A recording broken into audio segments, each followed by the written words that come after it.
வெள்ளை சர்க்கரையும் மைதாவும் உடலுக்கு கேடுன்றது நம்ம எல்லாத்துக்கும் தெரியும். ஆனால் அதை விட ரொம்ப ரொம்ப டேஞ்சரான ஒரு பொருள் இருக்குது. இதோட டேஞ்சர் பற்றி சொல்லணும்னா WHO வேர்ல்டு ஹெல்த் ஆர்கனைசேஷன் அவங்களுடைய அஃபிஷியலான வெப்சைட்டில் ஒரு டேட்டா ரிலீஸ் பண்ணியிருக்காங்க. அது என்னென்னா வருஷத்தில் 5 லட்சம் பேருக்கு மேலே இந்த பொருள்னால் இறந்து போகிறாங்கன்னு, அதுவும் இளம் வயதிலே. கேட்கவே ரொம்ப ஷாக்கிங்காக இருக்கா? ஆனால் இதில் விஷயமே என்னென்னா, இதை நம்ம டெய்லி சாப்பிட்டுட்ருக்கோம். அது மட்டும் இல்லாமல் நம்ம குழந்தைகளுக்கு இன்னும் தாராளமாக வாங்கி கொடுத்துட்டு இருக்கோம். அந்த பொருள் ஹைட்ரோஜனேட்டட் ஆயில்.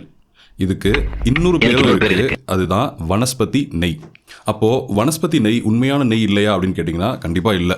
உங்கள் வீட்டில் குழந்தை இருக்குதுன்னா இந்த பதிவை கண்டிப்பாக பாருங்கள், ரொம்ப ரொம்ப யூஸ்ஃபுல்லாக இருக்கும். இந்தியன் கவர்மெண்ட்டோட ministry of health and family welfare ஒரு டாக்குமெண்ட் ரிலீஸ் பண்ணுறாங்க. அதில் இந்த விஷயத்தை பதிவு பண்ணியிருக்காங்க. என்னென்னா, இந்தியாவில் மட்டும் 71,000 பேர் டிரான்ஸ்ஃபேட்னால் இறந்து போகிறாங்கன்னு சொல்லி ஒரு டேட்டா ரிலீஸ் பண்ணியிருக்காங்க. இது நிறைய இதய பிரச்சனைகளை கொண்டுட்டு வருதுன்னு சொல்லி அந்த டாக்குமெண்ட்டில் மென்ஷன் பண்ணியிருக்காங்க. அது என்ன டிரான்ஸ்ஃபேட் அப்படின்னு கேட்டிங்கன்னா, ஒரு சின்ன வீடியோ மூலமாக நான் உங்களுக்கு எக்ஸ்பிளைன் பண்ணுறேன். இதுதான் ஹைட்ரோஜனேட்டட் ஆயில் தயார் பண்ணக்கூடிய எக்யூப்மெண்ட். இந்த எக்யூப்மெண்ட்குள்ளே வெஜிடபிள் ஆயில் ஒரு பம்ப் மூலமாக பாஸ் பண்ணுறாங்க. ஹை ப்ரெஷரில் H2 கேஸ் பாஸ் பண்ணுறாங்க. இன்னொரு பக்கம் 150 டிகிரி செல்சியஸில் ஸ்டீமை பாஸ் பண்ணுறாங்க. ஹை ப்ரெஷர்லையும் ஹை டெம்பரேச்சர்லையும் கண்டினியூஸாக பலமுறை ப்ராசஸ் பண்ணி ஃபைனலாக செமிசாலிட் ஸ்டேட்டில் வெளியே வர்றது தான் வனஸ்பதி.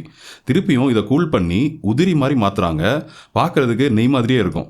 அதனால தான் இதை வனஸ்பதி நெய்னும் சொல்கிறாங்க. இப்படி உருவாகிற வனஸ்பதியில் டிரான்ஸ்ஃபேட் அதிகமாக இருக்கும்.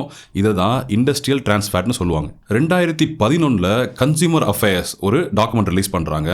அதில் சில பிராண்டை அனலைஸ் பண்ணுறாங்க. அதில் ஒரு பிராண்ட் 27% டிரான்ஸ்ஃபேட் இருக்குது. அதாவது 100 கிராம் வனஸ்பதி நீங்கள் எடுத்துக்கிட்டிங்கன்னா அதில் 27 கிராம் டிரான்ஸ்ஃபேட் இருந்திருக்கு. அது ரொம்பவே டேஞ்சர். ஏன்னா WHO ஒரு அடல்ட்டுக்கு ஒரு நாளைக்கு 2.2 கிராம் தான் மேக்ஸிமம் லிமிட்னே சொல்லி சேஃப்டி லிமிட் சொல்லியிருக்காங்க.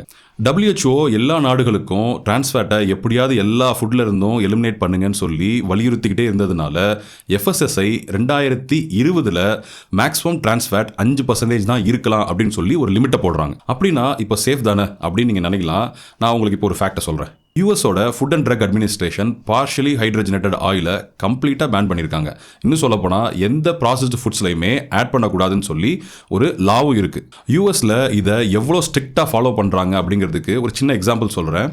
ஒரு ஐஸ்கிரீம் பிராண்ட் இருக்குது. அந்த பிராண்ட் இந்தியாவிலையும் விற்கிறாங்க, யூஎஸ்ஏலையும் விற்கிறாங்க. ஆனால் யூஎஸ்ஏல அவங்களுடைய இன்க்ரீடியன்ட் லிஸ்ட் எடுத்து பார்த்தீங்கன்னா அதில் ஹைட்ரோஜனேட்டட் ஆயில் இருக்காது. அதே இந்தியாவில் எடுத்து பார்த்தீங்கன்னா ஹைட்ரோஜனேட்டட் ஆயில் இருக்கும். ஏன்னா யூஎஸில் அலோவ் பண்ணலை, இந்தியாவில் அலோவ் பண்ணுறாங்க. இந்த மாதிரியான பிராண்ட்ஸ் எல்லாம் இந்தியன்ஸுக்கு எதுவும் ஆகாது, இவங்க பெரிய சூப்பர் மேன் அப்படின்னு நினச்சி விற்கிறாங்களா, இல்லைனா எவ்வளோ அடித்தாலும் தாங்குறாயா அப்படின்னு நினச்சி விற்கிறாங்களான்னு தெரியல. அப்புறம் எதுக்கு வனஸ்பதிக்கு பெர்மிஷன் கொடுத்தாங்க அப்படின்னு கேட்டால் இது ஒரு 95 வருஷ கதை. நான் டீட்டெயில்டாக இன்னொரு வீடியோவில் சொல்கிறேன். ஆனால் FSSAI இதோட டேஞ்சர் கன்சிடர் பண்ணி 2020 ஒரு டாக்குமெண்ட் ரிலீஸ் பண்ணுறாங்க. அந்த டாக்குமெண்ட்டில் ரொம்ப ரொம்ப கிளியராக சில லிமிட்ஸை செட் பண்ணுறாங்க. அப்படி வந்த லிமிட் தான் இந்த 5% மேக்ஸிமம் டிரான்ஸ்ஃபேட் இருக்கலாம் சொல்லி வந்தது. அதுக்கப்புறம் FSSAIயோட ex-CEO இதை பற்றி ஒரு கமெண்ட் பண்ணியிருக்காரு. அதில் இது கிராஜுவலாக எலிமினேட் பண்ணிடுவோம் அப்படின்னு சொல்லியிருக்காங்க. 2020 சொன்னது இன்னைக்கு 2026 ஆயிடுச்சு. இன்னும் முழுசாக எலிமினேட் பண்ணலைன்னு தான் சொல்லணும். ஏன்னா இன்னும் வனஸ்பதி நம்ம மார்க்கெட்டில் உலாவிக்கிட்டு தான் இருக்குது. அமெரிக்கா மட்டும் இல்லாமல் யூரோப், கனடா, ஜப்பான், சவுதி போன்ற பல நாடுகள் டிரான்ஸ்ஃபேட்டை முற்றிலுமாக ஒழிக்கிறதுக்கு பேன் பண்ணிட்டாங்க. இல்லைன்னா ஹைலி ரெஸ்ட்ரிக்டட் கேட்டகரியில் வச்சுருக்காங்க. இப்போ புரியுதா இது சேஃப் இல்லைன்னு சொல்லி?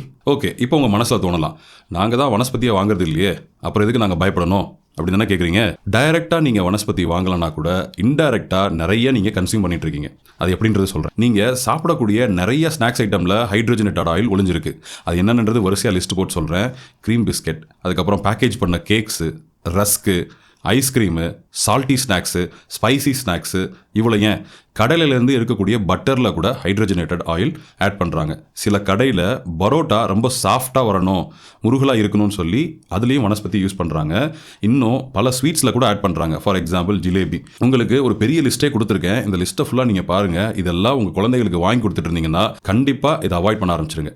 ரெகுலராக டிரான்ஸ்ஃபேட் நீங்கள் கன்சியூம் பண்ணிகிட்டே இருந்தீங்க அப்படின்னாக்கா உடம்புல LDLன்ற சொல்லக்கூடிய கெட்ட கொழுப்பு அதிகமாகும்.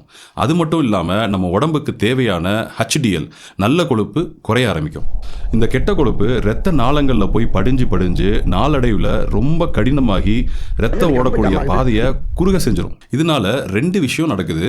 ஒன்று, ஆக்சிஜன் நிறைந்த ரத்தம் நம்ம உடம்புல சில முக்கியமான ஆர்கன்ஸுக்கு சீராக போய் சேர்றதில்ல. ஹார்ட் அட்டாக் மாதிரி கார்டியோவாஸ்குலர் டிசீஸ் வர்றதுக்கு முக்கியமான காரணமாக இந்த டிரான்ஸ்ஃபேட் மாறுது. 2வது, ஹைப்பர் டென்ஷன். இப்போது ஒரு எக்ஸாம்பிளோட சொல்கிறேன். ஒரு பைப்பில் தண்ணி வரும்போது அதை கொஞ்சம் அழுத்தி பிடிச்சிங்கன்னு வச்சுக்கோங்களேன், தண்ணி நல்ல ப்ரெஷரோடு வெளியே வரும்ல. இது எல்லாருக்கும் தெரிஞ்ச பேசிக்.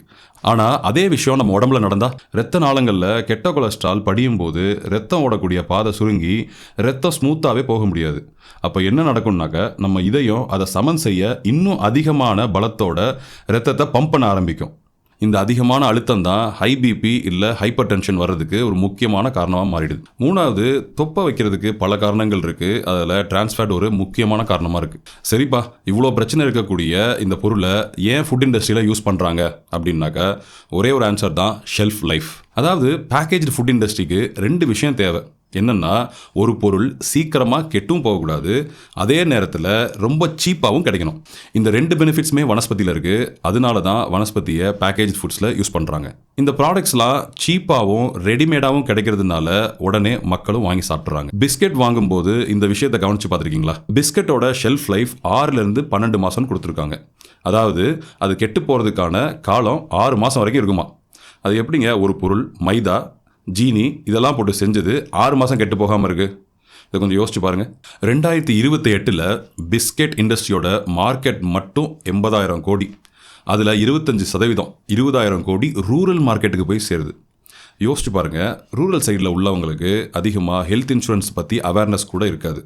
ஆனால் இவ்வளோ டிரான்ஸ்ஃபேட் அங்கே போய் சேர்ந்துச்சுன்னா எவ்வளோ அபாயம் இருக்கும். நான் சொல்கிறது வெறும் பிஸ்கெட் இண்டஸ்ட்ரி மட்டும்தாங்க. இன்னும் மற்ற பேக்கேஜ் ஃபுட் ஐட்டம்ஸ்லாம் இருக்கு இல்லையா? இப்போது இதுக்கு என்ன தான் சொல்யூஷன் அப்படின்னு கேட்டிங்கன்னா, நம்மளோட அவேர்னஸ் மட்டும்தாங்க இங்கே ப்ராக்டிக்கல் சொல்யூஷன். ஏன் அப்படின்னா, இந்த பிஸ்னஸ்க்கு பின்னாடி பெரிய பாலிடிக்ஸ் இருக்குது, பெரிய பெரிய பண முதலைகள் இருக்கிறாங்க. நீங்கள் வேணால் சில வனஸ்பதி பிராண்ட்ஸை செக் பண்ணி பாருங்கள், நான் சொல்கிறது உங்களுக்கே புரிய வந்துடும். ஓகே, இப்போ ஒரு முக்கியமான கொஸ்டினுக்கு வந்துடலாம். நான் வாங்கக்கூடிய ஃபுட் ப்ராடக்ட்ஸில் டிரான்ஸ்ஃபேட் இருக்கா இல்லையா அப்படின்னு எப்படி தெரிஞ்சுக்கிறது? இங்கே தான் ஒரு பெரிய ட்விஸ்ட் இருக்குது. ஏன்னா பல பிராண்ட்ஸ் வந்து பார்த்தீங்கன்னா டைரெக்டாக இல்லை டிரான்ஸ்ஃபேட் இருக்குன்னு எழுத மாட்டாங்க.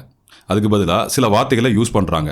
அது என்னென்ன வார்த்தைகள்னு சொல்லி நான் கொஞ்சம் கலெக்ட் பண்ணி வச்சுருக்கேன். இப்போ நான் உங்களுக்கு ஷேர் பண்ணுறேன். Vanaspati, hydrogenated vegetable oil, hydrogenated oil, partially hydrogenated oil, bakery fat, margarine, vegetable fat, edible vegetable fat, trans fat.